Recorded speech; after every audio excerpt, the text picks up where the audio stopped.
start with a little political background about what's happening in Yemen in general. Yemen, I mean, just to highlight other issues, drone strikes is not the only issue Yemen is facing. We have 13 million Yemenis go to bed starving every night. That is more than half of the population of the country. The humanitarian crisis in a continuous dehumanization and going into worse and worse every new day. However, Yemen in 2011 had a public revolution against the regime of Haji Abdullah Saleh by that time. However, the world calls it the Yemen model. The international community, Western countries, brought an initiative into Yemen enforcing some sort of political deal, giving it the honorary name of the GCC deal, which provided immunity for President Saleh in return for transferring power, which immunity was done very well. Transferring power was maybe yes, maybe no, half-half. And then his vice president became president also. In brief, in 2008, Yemen had a political crisis between the main opposition parties and the president, and by that time they extended the election of the parliament. They did a political deal between them. In 2011, the revolution came enough to the opposition and enough to the government and everything. However, the international community brought a deal that solved or responded to 2008 political crisis. But it claims it responded to 2011 revolution. However, it was just a deal between the elites who had a problem in 2008. I specific what you already mentioned, the signature strike drones, which was extensively used in Yemen. Signature strikes is one of the most, I would say, death rate in Yemen of drones.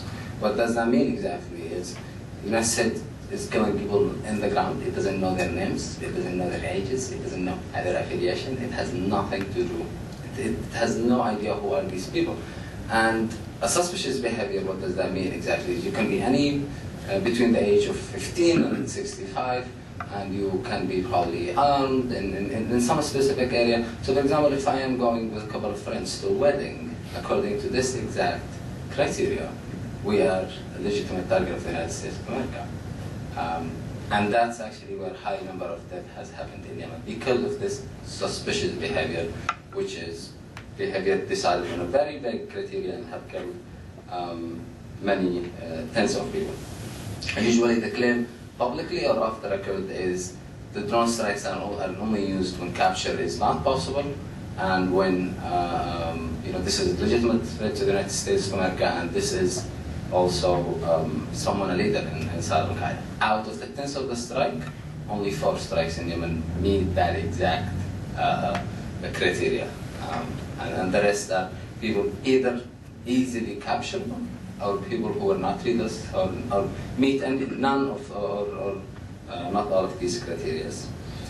I guess, and one of the other issues is the secrecy of the kill list here. And it's not in Yemen people would host Taliban or Qaeda, no one in their house, obviously, but they do not know that this person might be Al-Qaeda. I mean, it happened in many areas I'm aware of, at least also in my village and in other areas in Hadramaut, where people, either would drive with someone or would host someone in their houses, and Yemen is a very hospitable country, and they have no idea, even though they know this guy, that he is in this list. And you can host him because you're a social leader, and probably off the record, or at night you work for Al-Qaeda, but no one knows that. And that very exact thing had caused the death of tens of people.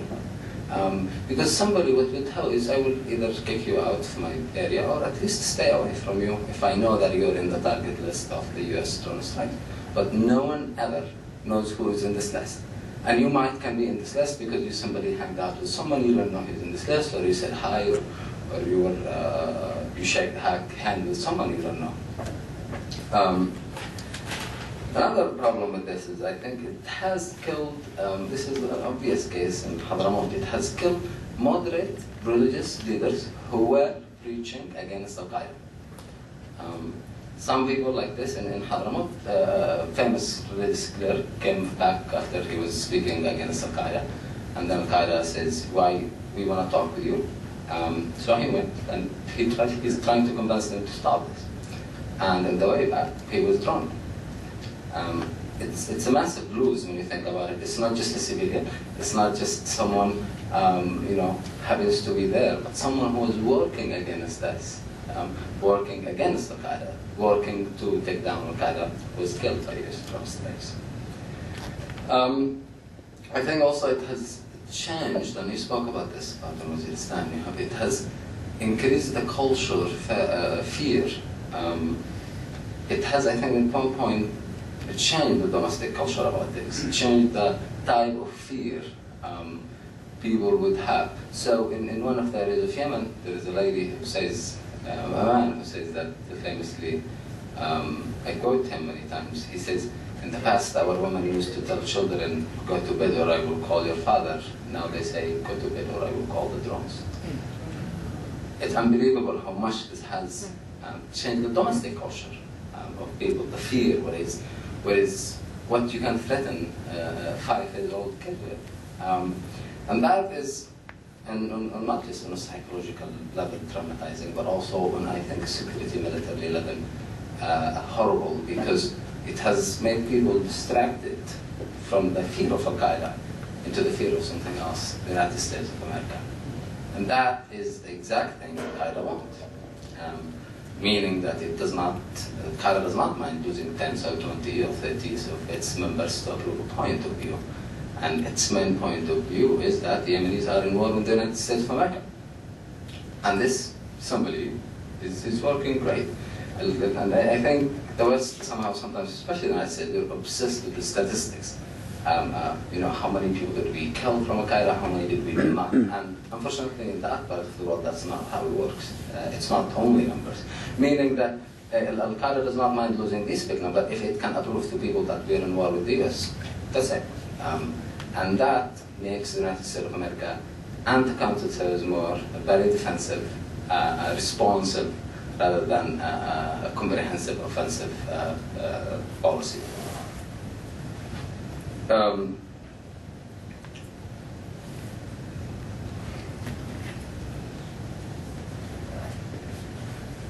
So, in another strategic term, I think a problem with this is it has underestimated the power of the Yemeni government and the legitimacy of the Yemeni government. In few cases, in very few cases, probably the government was not capable of reaching to these people and arresting them. But what it has done is it makes the government look like it's weak, and it damages the faith in the Yemeni security forces, which is, whether for us Al-Qaeda-related issues or non-Al-Qaeda-related security problems, that has made the Yemeni government look very weak and very ineffective because someone else is doing the job that it sometimes can do by itself. It has caused tens of assassinations against mercenary leaders in Yemen, in a few cases because they were accused of giving information to the United States of America about Al-Qaeda. In fact, this was 2 months ago, I think, Professor Gregory Jensen broke this story in the Atlantic about an 8-year-old boy, the Yemeni Republican Guards, which is funded by US, cooperating with the US about collecting information, used an 8-year-old boy to put the tracking, what do you call it in English? The tracking, the device into someone, into someone's house or code. That is, I think, war crime at its best. I want to speak about some cases of just very shortly about few experiences I have talked to people who were involved in them about drone strikes. Recently, actually, I was working in 30 minutes outside Sana'a in an area called Khawlan, and I met with that area was targeted by drone strike. One of the teachers in the school was killed, and he was just happened to be in the wrong place, and he didn't know that he was riding with bad people. Quotation again, you don't know who they are. If he knew, he would have not come. So he was hitchhiking with them, and he was killed. When his brother came to pick him, he was killed with another few other civilians with the car.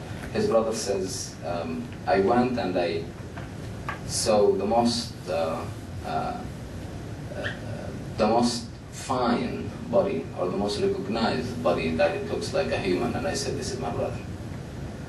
And he's not sure that what he took home and buried in the grave is his brother's body. It's just, that was the only thing he could take from the car. The rest were already too damaged of the bodies. And he's, even today, not sure that this was actually his brother, whatever he buried. But he could not go home empty-handed. Another, in the same school, so the second day, well, that was happened at night, the second day, his students of this teacher waited for him. He taught for 10 or 12 years, I don't remember exactly, never missed a day of school. So second day, the students were surprised. They waited for 1 hour, 2 hours, and suddenly the news broke that he was killed last night, and so on. If now a teacher in the school is late in the morning, students start to freak out. Though he can be just late. But that's what is fearful has changed into a crazy point. Abraham al-Awlaki, another story of an American citizen, 15 years old, was also killed by US drone strikes over 2 years, 15 years old American citizen. Another story is for a mother. I spoke about her, well, in Ja'ar, in Abiyan, where this lady, she did not know where her son was. She was waiting 2 months for him to get married, and in 2 months he was supposed to get married, and that day he was somewhere else where she was not. And she only got to know that her son was there actually when someone random actually showed her a video and his cell phone he took as an eyewitness. And he said, hey, is this your son? And she said, yeah. She had to identify her son through a video, her son's body through a video in a stranger's cell phone.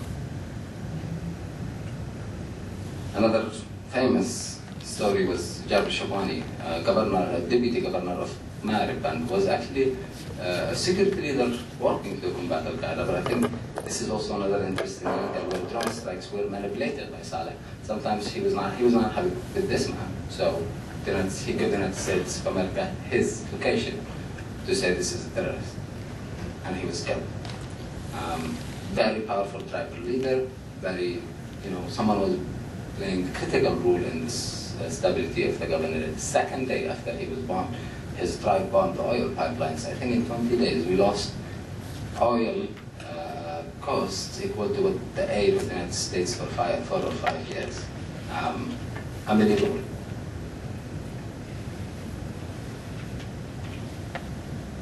Needless to mention that there is not a single compensation or an apology have been issued by the United States of America to these civilian victims.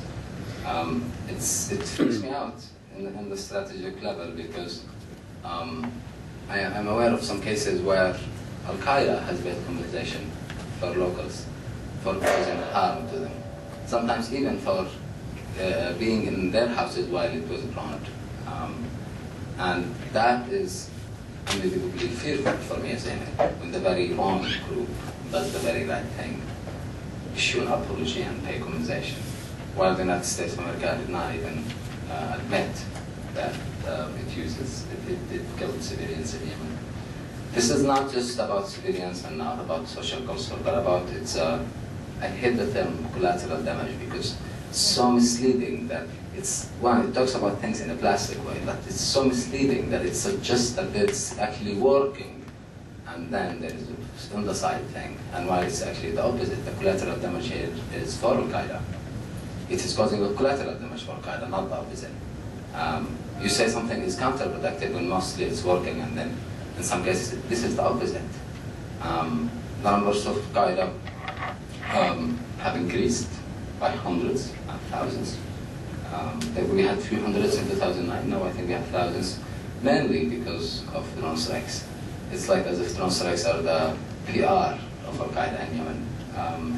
And every time there is even a social anger at Al-Qaeda, this is the problem is no one understands that this is not traditional war. This is a war of mistakes.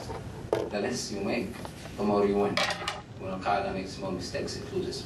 When the Yemeni government or the US government makes small mistakes, it loses. And in brief, the drones have done much more mistakes than Al-Qaeda has done in Yemen. And that has been a great recruiting tool for Al-Qaeda. I'm aware of some cases where Al-Qaeda itself has actually recruited people whom their civilian relatives were killed by drone strikes. It has not weakened Al-Qaeda, I don't think. It has empowered it. It has even, and the scary thing about this is, even in some cases where I know it killed actually Al-Qaeda members and there was zero humanitarian cost, it has tried to target people like Nader Shadari or Saeed Shahri 5 or 7 times. And always the Yemeni government or the US government claims that this person was actually killed, and then they end up the second day laughing about the Yemeni government.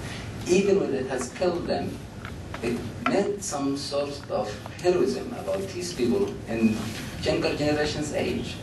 You know, most powerful country in the world, and your country are trying to attack you down, and you know, it's like in movies. You know, this influence for youth of how you can escape such death and how you can face and bravery.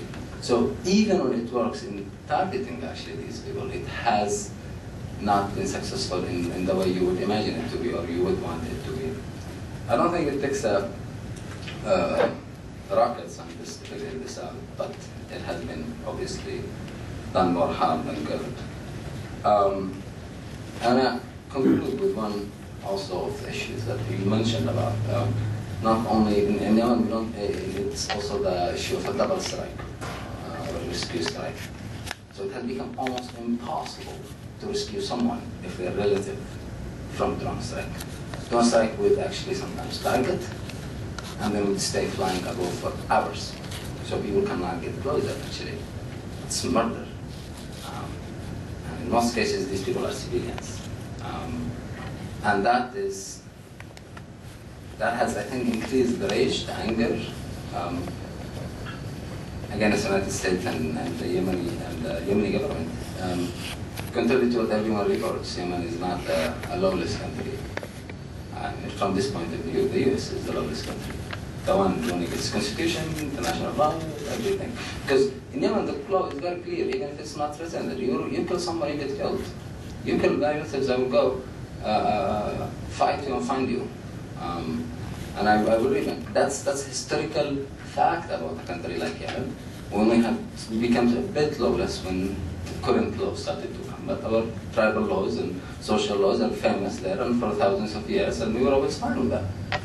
And the absence of that law, the presence of that social historical law, along with the too much murder and killing by the United States, is terrifying me about the future. Making me wish that even with this whole mess that it had made the US or Yemen or the world or anyone any more safe.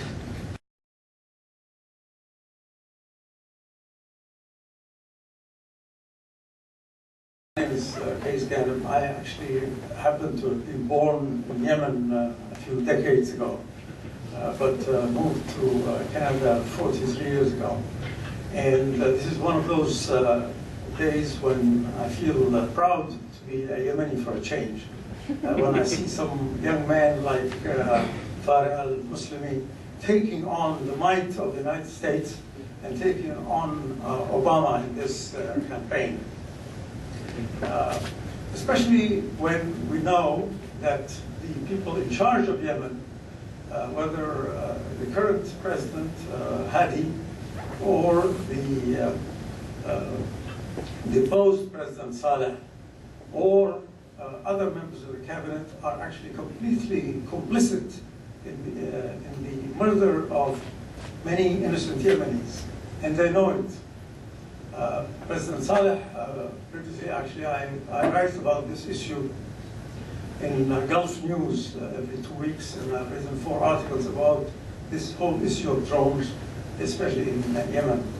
And when I compare this with what's happening in Pakistan today and how Imran Khan is threatening to close the roads, or the road on transportation to the area, a certain area of Pakistan, I really feel ashamed of what your government is doing. President Hadi has made statements claiming that in fact these drones are very, very accurate. President Hadi is a man of very limited IQ. I mean, he's well known, and I think he has no idea about how many people are actually killed. He obviously has been fed this information, but he has the audacity to repeat lies like that. Furthermore, the foreign minister was asked in a newspaper article in Arabic, which I read, by someone who asked him, why is it that these drones are allowed to come and go as they please? And you, Farea, will understand this in Arabic. He was asked, why are the airplanes tasrah wa tamrah in the skies of Yemen? And instead of saying, well, we can, we're very sorry to see this, but this is necessary, or some other excuse, he actually said the following. He said, the reason why the American drones are doing this is because we don't have our own drones to kill these people, and so we ask the Americans to do it for us. I mean, it is that shameful. Yeah. By the way, the foreign minister of Yemen who made that statement happens to be married to my sister. He's my brother-in-law. So my question to you then is, my question to you, Farea, I think it's for you, this question, is what are you going to do in practical terms? And I know you're just a 23-year-old man and so on. In order to shame these people, to change their attitude towards the killing of their own people. We keep talking about, this dictator is killing his own people. That dictator, Saddam Hussein, and in Libya and all that. And these people are killing their own people. And nobody ever uses that term. What are you going to do about it? Why don't you make an alliance with a minister like Farea Mashhour, who is actually a minister, and is Farea Mashhour is a female name, and you can guess that she would be on the side of the people, and she spoke very eloquently, I think, against the drones. So you need to form alliances with people like that. So tell me what you're going to do about it, and I will monitor you, and I will write about you in Gulf News the next time. I think he's got to mount a letter writing campaign targeting your sister. Well, thank you very much. I am willing to exchange the age with you, so you can tell me what you do about it. I mean, this is a big issue. I think I've always, even when I was in DC, and all the time, and I'm always faced with the question, well, your government approves this. And that's also, in some legal terms, I don't know what does that exactly mean, but I'm always faced with this question, whether the minister or the president or so on.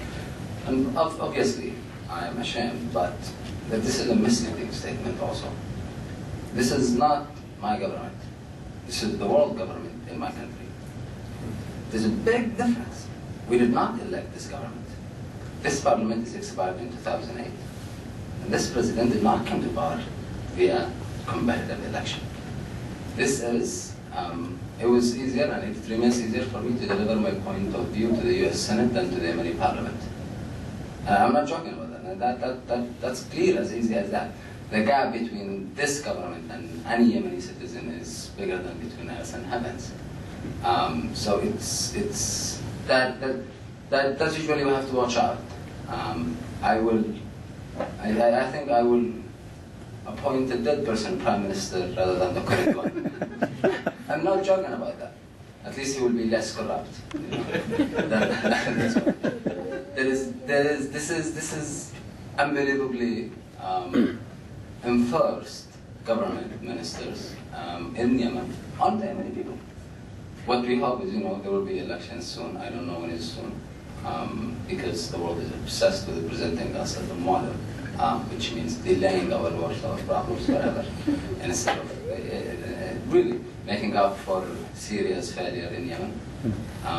So I don't know, to be honest. The power, I think, to work to change this government. It's just, I think, less useful. It's more, how do you say this? It's more effective if you work in changing this government than in changing their minds. It just cannot happen. It's like trying to talk to a drone, you know, it doesn't speak. And these equally, I mean, whether the minister, your highly great brother-in-law, it doesn't mean that. But that's a big issue. I don't know, to be honest. But I'm hoping there will be more representative, responsive government and parliament. We can hold them more responsible for it after the upcoming new elections. Right now, we cannot do that. You know, it's under consensus. It's enforced government. Nothing is representing the people in this government.